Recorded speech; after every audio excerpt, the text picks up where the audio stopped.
മുഖങ്ങൾക്കപ്പുറം എന്ന സീരീസിലെ അടുത്തൊരു എപ്പിസോഡിലേക്ക് എല്ലാവർക്കും സ്വാഗതം.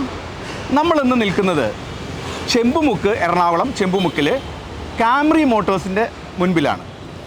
ഇതിൻ്റെ ഓണർ മിസ്റ്റർ ബിനു KG ആണ്. നമുക്ക് അദ്ദേഹത്തെ പരിചയപ്പെടാം. എന്തൊക്കെ സർവീസസ് ആണ് കാംറി മോട്ടോഴ്സ് കസ്റ്റമേഴ്സിനായി ഒരുക്കിയിരിക്കുന്നതെന്ന് നമുക്ക് മനസ്സിലാക്കാം. Yes Binu, good morning. Very good morning. ഇതാണ് ബിനു KG, ഈ കാംറി മോട്ടോഴ്സിൻ്റെ ഉടമയാണ്.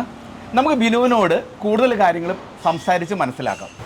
ബിനു, എങ്ങനെയാണ് ബിനു ഈ ഒരു ബിസിനസ്സിലേക്ക് വന്നത്? എവിടെ ശരിക്കും ബിനുവിന്റെ സ്വദേശം? ഞാൻ ശരിക്കും മൂന്നാറുകാരനാണ്. മൂന്നാറുകാരനാണ് എന്ന് പറയുന്ന ഒരു ഗ്രാമത്തിലെ ആണ് ഞാൻ ജനിച്ചത്. ഓക്കെ ഓക്കെ, ശരി ശരി. അപ്പോൾ അത് കഴിഞ്ഞ് എനിക്ക് ഈ ലോറി ട്രാൻസ്പോർട്ടിങ് ഉണ്ടായിരുന്നു ടാറ്റയായിട്ട്. അതായത് കോയമ്പത്തൂർ, കൂണൂർ, ബാംഗ്ലൂർ, മൈസൂർക്ക് തേയില കൊണ്ടുപോകുന്ന ഒരു 10-15 ലോറി സർവീസ് ആയിരുന്നു എനിക്ക് ആദ്യം. അത് ശരിക്കും ബിനു ആയിട്ട് തുടങ്ങിയതാണ്? ഫാദറായിട്ട് തുടങ്ങി. എപ്പോഴും നമ്മൾ ആ കൂടെ ഇങ്ങനെ പോയി. അപ്പൊ ചെറുപ്പം മുതൽ വണ്ടികൾ കണ്ട് വണ്ടിയുടെ കൂടെ നടന്നിട്ടുണ്ട്. ഡ്രൈവർമാര് വണ്ടികളെ കുറിച്ച് എന്താ അറിയാം. അപ്പൊ മനസ്സിലിങ്ങനെ ഉണ്ട്. അത് കഴിഞ്ഞ് റിസോർട്ട് ഫീൽഡിലേക്ക് മാറി. അപ്പൊ റിസോർട്ട് നമുക്ക് മൂന്നാറുണ്ടായിരുന്നു. അപ്പൊ അത് ഒരു സാഹചര്യത്തിൽ അത് പൊളിച്ചു പോകേണ്ട ഒരു സാഹചര്യം വന്നു. അങ്ങനെ വന്നു കഴിഞ്ഞപ്പോൾ ഈ ലോറി പരിപാടി പൂർണ്ണമായിട്ട് നിർത്തിയ വെസ്റ്റ് ആഫ്രിക്ക ലൈബീരിയ എന്ന് പറയുന്ന ഒരു സ്ഥലത്ത് പോയി. ആഫ്രിക്കയിൽ പോയി. അവിടെ പോയി ഒരു ഹോട്ടലൊക്കെ തുടങ്ങി. നമ്മുടെ നല്ല സമയം കൊണ്ട് അവിടത്തെ പരിപാടി പൂട്ടിക്കെട്ടി നമ്മൾ വീണ്ടും. അത് ശരി. അപ്പൊ കാർ ബിസിനസ്സിലല്ല തുടങ്ങണത്, അതിനു മുമ്പ് തന്നെ പല ഓട്ടോമൊബൈൽ കാറായിട്ട് ഇവൻ ഈസ്റ്റ് ആഫ്രിക്കയിൽ പോയി വർക്ക് ചെയ്തു. എത്ര വർഷത്തോളം? ലൈബീരിയ. എത്ര നമ്മൾ കേട്ടിട്ടുള്ളൂ ലൈബീരിയ, എവിടെയാണെന്ന് എനിക്ക് അറിയില്ല. അവിടെ വെസ്റ്റ് ആഫ്രിക്ക മൺട്രോവിയ എന്നാണ് എന്റെ ക്യാപിറ്റൽ. അത് ശരി. എത്ര വർഷം ഉണ്ടായിരുന്നു അവിടെ? ഒരു 3 വർഷത്തോളം ഉണ്ടായിരുന്നു. പിന്നെ അവിടെ നിന്ന് തിരിച്ചു പോകും. അപ്പോഴും നമ്മുടെ മനസ്സിൽ ഇതുണ്ട്. പിന്നെ ഇവിടെ വന്ന് വീണ്ടും റിസോർട്ടുകളൊക്കെ തുടങ്ങി.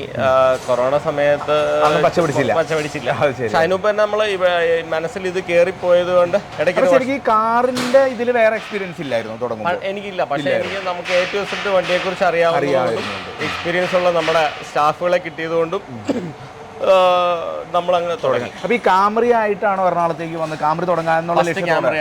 എറണാകുളത്ത് വന്നിട്ടാണ്. അപ്പൊ ശരിക്കും മൂന്നാറിന്ന് ഈസ്റ്റ് ആഫ്രിക്കയിൽ പോയി തിരിച്ച് ഇവിടെ വരികയായിരുന്നു അല്ലേ? സെയിം ടൈമിൽ നമ്മൾ വെസ്റ്റ് ആഫ്രിക്കയിൽ ഞാൻ ഒരു ചെറിയ വർഷം അവിടെ പരീക്ഷണം തുടങ്ങിയിട്ടുണ്ടായിരുന്നു. അപ്പൊ വണ്ടിയോടുള്ള ആരാധന, താല്പര്യം എന്ന് പറഞ്ഞ മനസ്സിലും എപ്പോഴും ഉണ്ടായിരുന്നു. അപ്പൊ അത് ഒരു ഓപ്പർച്യൂണിറ്റി കിട്ടിയപ്പോൾ അതങ്ങ് ഉപയോഗിച്ചു. പിന്നെ നല്ല സ്റ്റാഫുകളായിരുന്നു നമുക്കുണ്ടായിരുന്നു, എക്സ്പീരിയൻസ് ഉള്ള സ്റ്റാഫുകൾ ഉണ്ടായിരുന്നു. അങ്ങനെ നമുക്ക് ഏത് വർഷമായിരുന്നു തുടങ്ങിയത്? 2018 നമ്മൾ സ്റ്റാർട്ട് ചെയ്തത്. 2018. ഓക്കെ. അപ്പൊ നമ്മളിപ്പോ 5 വർഷത്തോളം കഴിഞ്ഞ 2 കൊല്ലത്തിനുള്ളിൽ കൊറോണ വരികയും ചെയ്തു. അപ്പൊ അത് കഴിഞ്ഞ നല്ല സപ്പോർട്ടായിരുന്നു. പിന്നെ നമ്മളെപ്പോഴും ഉണ്ട് ഈ കൂടെ തന്നെ. നമുക്ക് എന്താ പറയുക, ഇപ്പോഴത്തെ സ്ഥിതിക്ക് കൊറോണ ഒക്കെ ആൾക്കാരുടെ കൂടെ ചെലവ് കുറച്ച് ഏറ്റവും എങ്ങനെ വൃത്തിയായി ചെയ്തു കൊടുക്കുക എന്നുള്ളതിൽ നമ്മുടെ ഒരു വിജയത്തിന്റെ ഒരു വലിയ ഭാഗമായിട്ട് മാറി എന്നുള്ളതാണ് സത്യം. നമ്മൾ ഈ കാംറി മോട്ടോഴ്സിൽ എന്തൊക്കെ സർവീസസ് ആണ് കസ്റ്റമേഴ്സിന് ഓഫർ ചെയ്യുന്നത്? ഇവിടെ നമ്മൾ ചെയ്യുന്ന മെയിനായിട്ട് കാറിൻ്റെ പീരിയോഡിക്കൽ സർവീസ്. അതായത് ഇപ്പോൾ ഓയിൽ ചേഞ്ച് സമയത്ത് കാറിൻ്റെ വീൽ അഴിച്ച് നോക്കുക, ബ്രേക്ക് പാഡ് പോയോ അത് പോയോ, അങ്ങനെ പോലുള്ള സാധാരണ നോർമലി ചെയ്യുന്ന സർവീസുകളെല്ലാം. കംപ്ലൈന്റ് ആയിട്ട് വന്നോ നിർബന്ധമില്ല? ഒരു പീരിയോഡിക് സർവീസിന് ഇപ്പോൾ 5000 കിലോമീറ്റർ 10000 കിലോമീറ്റർ അങ്ങനെ പുറമെയുള്ള ഒരു പീരിയോഡിക് സർവീസ്. അത് കൂടാതെ നമുക്കിപ്പോൾ അതിന് ഗിയർ ബോക്സിന് കംപ്ലൈൻറ്റ് ഉണ്ട്, അല്ലെങ്കിൽ ക്ലച്ച്, അല്ലെങ്കിൽ ഇഞ്ചിൻ കംപ്ലൈൻറ്റ്, അതെല്ലാം നമ്മൾ ആ കൂടെ ചെയ്യുന്നുണ്ട്. ഇലക്ട്രിക്കൽ വർക്ക്, പിന്നെ ബോഡി പോളിഷിങ്, കാർ വാഷ് ഉണ്ട്, പെയിന്റിങ് നമുക്ക് പെയിന്റ് ബൂത്ത് ഉണ്ട്. അപ്പോൾ അതിൽ ആ ടെമ്പറേച്ചറിൽ അഡ്ജസ്റ്റ് ചെയ്ത് വൃത്തിയായിട്ട് നമ്മളെ കമ്പനിയിലൊക്കെ നമ്മൾ എങ്ങനെ ഒരു പുതിയ വണ്ടി വരുന്നോ അതേ സെയിം രീതിയിൽ നമുക്ക് ചെയ്യാൻ പറ്റും. അതിൽ കൂടുതലായിട്ട് പുതിയ കളറുകൾ നമുക്ക് നമ്മുടെ വണ്ടിയിൽ നമുക്ക് ഇഷ്ടമുള്ള കളർ അടിക്കാം വൃത്തിയായിട്ട്. അപ്പോൾ നമ്മൾ, എനിക്ക് തോന്നുന്നു, ഒരു വണ്ടി വാങ്ങി കഴിഞ്ഞു കഴിഞ്ഞാൽ സർവീസ് ആയിട്ടുള്ള എല്ലാ കാര്യങ്ങളും നമ്മൾ ഒന്നും ഒഴിച്ച് നിർത്താനില്ല, എല്ലാ കാര്യങ്ങളും ചെയ്യുന്നു. ബിനു, ഈ ഡെന്റിങ്ങും പെയിന്റിങ്ങിലും ഇപ്പൊ ഏതെങ്കിലും പുതിയ ടെക്നോളജീസ് അപ്ഡേഷൻസും അതൊക്കെ വരുന്നുണ്ടോ? അതെങ്ങനെയാണ്? നമ്മൾക്ക് അതെല്ലാം എക്യുപ്ഡ് ആണോ നമ്മുടെ കാംറി മോട്ടോഴ്സ്? അതെ, ഡെന്റിങ്ങും പെയിന്റിങ്ങിലും ഇപ്പോൾ ലേറ്റസ്റ്റ് ആയിട്ട് വന്നേക്കുന്ന എല്ലാ മെഷീനറീസും നമ്മുടെ കയ്യിലുണ്ട്. ഓക്കെ. അതുകൂടാതെ ഇപ്പോൾ പുതിയ പെയിന്റിംഗ് ആണ്. ഇപ്പോൾ കൂടുതലും ആൾക്കാർ മാറ്റ് ഫിനിഷ്, അത് പെട്ടെന്ന് ഒരു ട്രെയിൻഡ് അല്ലാത്ത പെയിന്റേഴ്സിന് അത് ചെയ്യാൻ പറ്റില്ല. അപ്പോൾ നമ്മൾ സ്പെഷ്യൽ ട്രെയിനിങ് കൊടുത്ത് അവരെ നമ്മളിവിടെ അപ്പോയിന്റ് ചെയ്തിട്ടുണ്ട്. അതിൽ സ്പെഷ്യലൈസ്. പിന്നെ നമുക്ക് ആക്സിഡന്റ് വണ്ടികൾ ചെയ്യാനുള്ള സംവിധാനങ്ങൾ നമുക്കുണ്ട്. പിന്നെ പെയിന്റ് ബൂത്തുകളെല്ലാം ഉണ്ട്. അപ്പോൾ അതുകൊണ്ട് അങ്ങനെ ഏത് തരത്തിലുള്ള വണ്ടികൾ ഫുൾ ഡാമേജ് വന്നാലും നമുക്കത് ചെയ്യാൻ പറ്റുന്നുള്ള അവസ്ഥ തന്നെയാണ്. അപ്പോൾ അങ്ങനെ ഏത് ഇൻഡസ്ട്രിയിലുള്ള എല്ലാ പുതിയ കാര്യങ്ങളും നമുക്ക് മറ്റുള്ളിടത്തുള്ള പോലെ നമുക്ക് ഇവിടെ എല്ലാം അവൈലബിൾ ആണ്. ഇപ്പോൾ നമുക്ക് പിന്നെ കൂടുതലായിട്ട് വേണ്ടത് നമ്മുടെ ഇലക്ട്രിക് വണ്ടികളിലേക്കുള്ള ആണ്.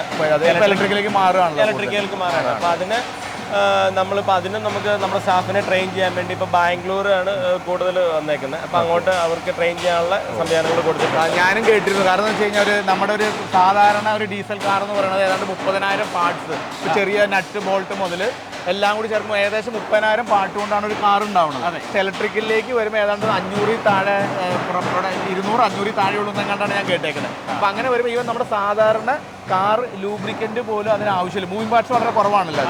അപ്പോൾ അത് അങ്ങനെ വരുമ്പോൾ നാളെ ഈ ഇൻഡസ്ട്രി തന്നെ ഒരു വേറൊരു തരത്തിലേക്ക് മാറും, ഇലക്ട്രിക്കിലേക്ക് മാറും. അപ്പോൾ അങ്ങനെ വരുമ്പോൾ എങ്ങനെയായിരിക്കും നമ്മൾക്കൊക്കെ അങ്ങനെ വരുന്ന ചലഞ്ചസ് നമുക്ക് എങ്ങനെ ഏറ്റെടുക്കാൻ പറ്റും? എന്തായിരിക്കും അപ്പോൾ ഭാവി ഇങ്ങനെയുള്ള വർക്ക്ഷോപ്പുകളുടെ ഭാവി എങ്ങനെയായിരിക്കും?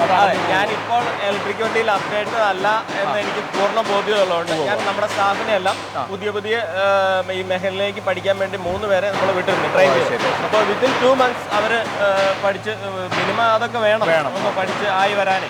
അപ്പോൾ ട്രെയിൻ ചെയ്യാൻ വേണ്ടി വിട്ടേക്കാം. അപ്പോൾ എനിക്ക് തോന്നുന്നു ബിനു പറഞ്ഞ പ്രകാരം ഇപ്പോൾ നാളെ ഒരു ഇലക്ട്രിക് കാറിലേക്കുള്ള ഒരു അഡാപ്ഷൻ നടന്നാൽ പോലും നമ്മൾ അതനുസരിച്ച് മാറാൻ നമ്മൾ പ്രതിജ്ഞാബദ്ധമാണ്. അപ്പോൾ നമുക്ക് അങ്ങനെ വന്നാൽ ഇപ്പോൾ ഇൻഡസ്ട്രിയിൽ എന്ത് സംഭവിക്കും, മാർക്കറ്റിൽ എന്ത് സംഭവിക്കും, അതനുസരിച്ച് നമ്മളും ചെയ്യും. എന്തായാലും സർവീസും സർവീസ്മാനും ഇല്ലാതെ ഒരു ഇൻഡസ്ട്രിക്ക് മുമ്പോട്ട് ഒരു 5 വർഷം കൂടെ കഴിഞ്ഞ് കഴിഞ്ഞാൽ പെട്രോളും ഡീസലും വണ്ടി വളരെ കുറവായിരിക്കും. കാരണം ഇപ്പോൾ ഡീസലിന് ബാൻ വരുന്നു, പല സ്ഥലങ്ങളിലും കാര്യങ്ങളിലേക്ക് വരുന്നു. അപ്പോൾ അങ്ങനെ വന്നു കഴിഞ്ഞ് കഴിയുമ്പോൾ ഇലക്ട്രിക്കിലേക്ക് വരും. ഇപ്പോൾ എനിക്കൊന്ന് ഇലക്ട്രിക് കാറിലേക്കുള്ള മൂവ്മെന്റിന്റെ മെയിൻ ഒരു പ്രോബ്ലം എന്ന് പറഞ്ഞാൽ കോസ്റ്റ് കൂടുതലാണെന്നുള്ളതായിരിക്കും. അതെ. വണ്ടി വാങ്ങാനായിട്ട് ഇനീഷ്യൽ ഇൻവെസ്റ്റ്മെന്റ് കൂടുതലാണ്. പക്ഷേ എന്നാലും കുറച്ച് കഴിയുമ്പോൾ കുറഞ്ഞുകൊണ്ടിരിക്കും. പിന്നെ പൊല്യൂഷൻ ഇല്ല. അപ്പോൾ ഗവൺമെന്റ് സപ്പോർട്ടും കൂടുതൽ ഇലക്ട്രിക് കാറുകൾക്ക്. ഈ 5 വർഷത്തിനിടയിൽ ഈ എന്തെങ്കിലും ഭയങ്കര പറയാൻ പറ്റുന്ന രീതിയിലുള്ള ചലഞ്ചസ് ഉണ്ടായോ? കാരണം ഏത് ബിസിനസ്സിലും ചലഞ്ചസ് വരുന്നുണ്ട്. പക്ഷെ നമുക്ക് വളരെ നമ്മളെ എന്താ പറയുക പിടിച്ചു കുലിക്കുക പോലെയുള്ള രീതിയിലുള്ള എല്ലാ ചലഞ്ചസും അതുപോലെ അങ്ങനെ ചലഞ്ചസ് ഉണ്ടായെങ്കിൽ എങ്ങനെ നമ്മൾ അതിൽ നിന്ന് തിരിച്ചു കയറാൻ പറ്റും? പിന്നെ ഒന്ന് വന്നത് മെയിനായിട്ട് നമ്മുടെ കോവിഡ് വന്ന സമയത്ത് ഒരു വലിയൊരു പ്രതിസന്ധി വന്നിരുന്നു. ടെക്നിക്കലി ആൾക്കാർ എല്ലാവർക്കും അതെല്ലാവരും എല്ലാ മേഖലയും ബാധിച്ചു. അത് കൂടാതെ മെയിനായിട്ട് ഇപ്പം എല്ലാവരും നമ്മൾ സ്റ്റാഫിനെ റെഡിയാക്കി എല്ലാം നല്ലപോലെ ആയി വന്നു കഴിയുമ്പോഴത്തേനും ഇവർക്ക് നല്ലൊരു ഓഫർ വെളിയിൽ നിന്ന് വരിക. മെയിനായിട്ട് അതാണ് ഒരു കുഴപ്പം. അത് നമുക്ക് നല്ലൊരു പാക്കേജ് സ്റ്റാഫിന് കൊടുത്ത് ഞാൻ ഇപ്പോൾ അത് കൂടുതലും അങ്ങനെ നിർത്തുന്നുണ്ട്. അതേ ഉള്ളൊരു മെയിൻ. നമ്മളെല്ലാം റെഡിയാക്കി വരുമ്പോൾ എല്ലാവരും ഒരുമിച്ചായിരിക്കും പാക്ക് ചെയ്യുന്നത്. അത് പിന്നെ എല്ലാ ഇൻഡസ്ട്രിയിലും ഉണ്ട് അത്. എന്നാൽ പോലും അത് ഒരു പരിധി വരെ അവരുമായിട്ട് ഏറ്റവും നല്ല മിംഗ്ലിങ്ങും അവരുമായിട്ട് ഏറ്റവും നല്ല സപ്പോർട്ടും അവർക്ക് നല്ലൊരു പാക്കേജ് അത് ശരിയാണ്. അവരെ മെയിൻറ്റെയിൻ ചെയ്യാന്ന് പറയുന്നത് എല്ലാവരും ഇത് ചെയ്യുന്ന ഒരു ടഫായിട്ടുള്ളൊരു ഏരിയ ആണ്. ശരി. അപ്പോൾ അതായിരുന്നു അങ്ങനെ പലപ്പോഴും ഉണ്ടായിരുന്നു. ഏറ്റവും കൂടുതൽ കോമൺ ആയിട്ട് കസ്റ്റമേഴ്സ് എന്ത് കംപ്ലൈൻറ്റ് അല്ലെങ്കിൽ എന്ത് അവരുടെ ഇഷ്യൂസ് ആയിട്ടാണ് അവർ പലപ്പോഴും കാംറിയിലേക്ക് വരുന്നത്? കോമൺലി ഇപ്പോൾ ഇഷ്യൂസ് എന്ന് പറഞ്ഞാൽ ഇപ്പോൾ നമ്മൾ ചില നല്ല വണ്ടികൾ നമ്മൾ ഒരു 100 above പോയി കഴിയുമ്പോഴത്തേനും സ്പീഡിൽ പോയി കഴിയുമ്പോഴത്തേനും പെട്ടെന്ന് വണ്ടിക്ക് ഒരു വൈബ്രേഷൻ വരും. ബ്രേക്ക് ചെയ്യുന്ന സമയത്ത് മാത്രം ഒരു സ്റ്റഡിനെസ് ഫീൽ ചെയ്യില്ല. അപ്പോൾ സ്റ്റിയറിംഗിൽ തന്നെ അത് ഫീൽ ചെയ്യും. നോർമലി അത് നമ്മുടെ ഈ കാറിന്റെ റൗട്ടർ ബ്രേക്ക് ചെയ്യുന്ന കൊള്ളുന്ന റൗട്ടറാണ്. റൗട്ടർ ചെറിയൊരു ഇതിൽ വരുമ്പോഴാണ് അത് സംഭവിക്കുന്നത്. അപ്പോൾ കമ്പനിയിലൊക്കെ നമ്മൾ കൊടുക്കുമ്പോൾ അത് റീപ്ലേസ് മാത്രമേ അതിന് വേറെ വഴിയുള്ളൂ, വേറെ വഴിയില്ല. പക്ഷെ നമുക്കത് ഇപ്പോൾ റീപ്ലേസിന് ഇപ്പോൾ ബെൻസ് BM അങ്ങനെയുള്ള വണ്ടികൾക്കൊക്കെ അത് റീപ്ലേസ് ചെയ്യണമെങ്കിൽ ഏതാണ്ട് 1.5 lakhs വരുന്നുണ്ട്. നമുക്കതൊരു only 10,000 rupees നമുക്കത് ചെയ്യാൻ പറ്റും. അതാണ് ഇപ്പോൾ ചേട്ടൻ്റെ പോലെ ബെൻസ് ചേട്ടൻ്റെ ഫോർച്യൂണർ ഉണ്ട്. ഈ വണ്ടിക്കൊക്കെ അത് ചെയ്യുന്ന ഏകദേശം ആ പൈസ വരും. ഫോർച്യൂണർ അത്ര വരില്ല, ബെൻസിന് ആ പൈസ വരും. പക്ഷെ നമുക്കതൊരു 10,000 rupees ഇത് ചെയ്യാൻ പറ്റും. അപ്പൊ എനിക്ക് തോന്നുന്നത് ചേട്ടനെ പോലെയുള്ള മുതലാളിമാർക്ക് എല്ലാവർക്കും ഏത് അഫോർഡബിൾ ആയിട്ടുള്ള വർക്കും നമ്മൾക്ക് ഇവിടെ ചെയ്യാൻ പറ്റും. അതാണ് അതിന്റെ ഒരു പ്രത്യേകത. നമ്മളെ സംബന്ധിച്ച് ഏത് റേഞ്ചിലുള്ള വണ്ടിയാണെങ്കിൽ പോലും ഏറ്റവും അഫോർഡബിൾ ആയിട്ട് നമുക്ക് ഇവിടെ ചെയ്യാൻ പറ്റും എന്നുള്ളതാണ് കാംറിയുടെ ഒരു അഡ്വാൻറ്റേജ്. തൻ്റെ കാറ്, അതായത് ഓരോരുത്തരുടെ കാറ് ഏറ്റവും നല്ല രീതിയിൽ മെയിൻറ്റെയിൻ ചെയ്യുന്ന ആഗ്രഹിക്കുന്ന കുറേ ആൾക്കാരുണ്ട്. അങ്ങനെയുള്ള ആൾക്കാർക്ക് ഒരു ഓട്ടോമൊബൈലിൽ വളരെ നല്ല രീതിയിൽ ബിസിനസ് ചെയ്യുന്നു, കാറിനെ നല്ല രീതിയിൽ കാണുന്ന ഒരു ആളെന്നുള്ള രീതിയിൽ അവർക്ക് കൊടുക്കാവുന്ന ഒരു അഡ്വൈസ് എന്താണ് ഇതിന്? അങ്ങനെ ചോദിച്ചാൽ നമ്മൾ കറക്റ്റായിട്ട് ഒരു 10,000 അല്ല 15,000 കിലോമീറ്റർ സർവീസ് ചെയ്യേണ്ട വണ്ടിയാണെങ്കിൽ അതൊരു 1000 കിലോമീറ്റർ മുന്നേ തന്നെ കറക്റ്റായിട്ട് സർവീസ് ചെയ്യുന്നതാണ് ഏറ്റവും പക്കയായിട്ടുള്ളത്. ഇപ്പോൾ പല വണ്ടിക്കും പല സമയത്തല്ലേ സർവീസ് ചെയ്യേണ്ടത്? ചിലത് 5000, അതെ, ചിലത് 5000. ഇപ്പം ചെറിയ മാരുതി കാറുകളൊക്കെ ആണെങ്കിൽ ഒരു 10,000 ചെയ്താൽ മതി. പ്രീമിയം വണ്ടിയാണെങ്കിൽ ഒരു 15,000 കിലോമീറ്ററിലാണ് സർവീസ് ചെയ്യുന്നത്. ആ 15,000 ഒരു 1000 കിലോമീറ്റർ മുന്നേ ചെയ്താൽ അതായിരിക്കും വണ്ടിക്ക് ഏറ്റവും ബെറ്റർ. അപ്പം അതിന്റെ ചേഞ്ച് ചെയ്യേണ്ടതും കംപ്ലൈന്റ് വരാൻ സാധ്യതയുള്ള എല്ലാം മാറ്റി നമ്മൾ എല്ലാം ആ സമയത്ത് തന്നെ. ഇപ്പം ചില ലോക്കൽ വർക്ക്ഷോപ്പിലാണ് അവർ പറയും ഒരു 1500 കിലോമീറ്ററുടെ ഓടാനുള്ള ബ്രേക്ക് പാഡ് അതിലുണ്ട്, നമ്മൾ അതിന് വേണ്ടി വെയിറ്റ് ചെയ്യരുത്. അത് നല്ലൊരു മോശം ഒരു ഹൈ റേഞ്ച് റോഡിൽ കൂടെ റോട്ടിൽ കിടക്കാനുള്ള അവസരം ഉണ്ടാക്കരുത്. അതിന് മുമ്പേ അത് മാറിക്കളഞ്ഞാൽ, അതായത് അല്ലെങ്കിൽ പിന്നെ നമ്മൾ സൂചിയും കൊണ്ട് എടുക്കേണ്ടത് തുമ്പയും കൊണ്ട് എടുക്കേണ്ട ഒരു അവസ്ഥ വരും. കൂടുതലും അങ്ങനെയുള്ള കേസുകളാണ് വരുന്നത്. ഇത് കേൾക്കുന്ന എല്ലാവരും മനസ്സിലാക്കി വയ്ക്കുക. നമ്മുടെ ഓരോരുത്തരും നമ്മുടെ കാർ ഏറ്റവും നല്ല രീതിയിൽ മെയിൻറ്റെയിൻ ചെയ്യണമെന്ന് ആഗ്രഹിക്കുന്നവർ നമുക്ക് പറയുന്ന സർവീസിന് തൊട്ട് മുമ്പ് തന്നെ അത് ഐഡന്റിഫൈ ചെയ്ത് കൃത്യമായിട്ട് ആ സമയത്ത് സർവീസ് ചെയ്താൽ നമ്മുടെ വണ്ടി ഏറ്റവും സുരക്ഷിതമായിട്ട്, കാരണം ഏറ്റവും കൂടുതൽ നമ്മൾ സുരക്ഷിതമായിട്ട് നമ്മളെ ഉപയോഗിക്കുന്ന കാറാണ്. അപ്പോൾ അതുകൊണ്ട് നമുക്ക് വഴി കിടക്കാതെ നമ്മുടെ ലക്ഷ്യസ്ഥാനത്തേക്ക് ഏറ്റവും നല്ല രീതിയിൽ ട്രാവൽ ചെയ്യാനായിട്ടുള്ള ഒരു അവസരം എന്ന് പറയുന്നത് നമ്മൾ കൃത്യസമയത്ത് മുന്നേ കണ്ട് ചെയ്യുക. ബിനുവിന്റെ പേഴ്സണൽ ലൈഫ് ഒന്നും പറഞ്ഞില്ലേ? ഫാമിലി, മക്കള്, എങ്ങനെയാണ് അവരൊക്കെ? എനിക്ക് ഭാര്യ പ്രിയങ്ക, പിന്നെ മൂത്ത മോൻ അമിത് ബിനു. മക്കൾ എത്ര പേരാണ്? മൊത്തം 3 പേരാണ്. 3 പേരാണ്.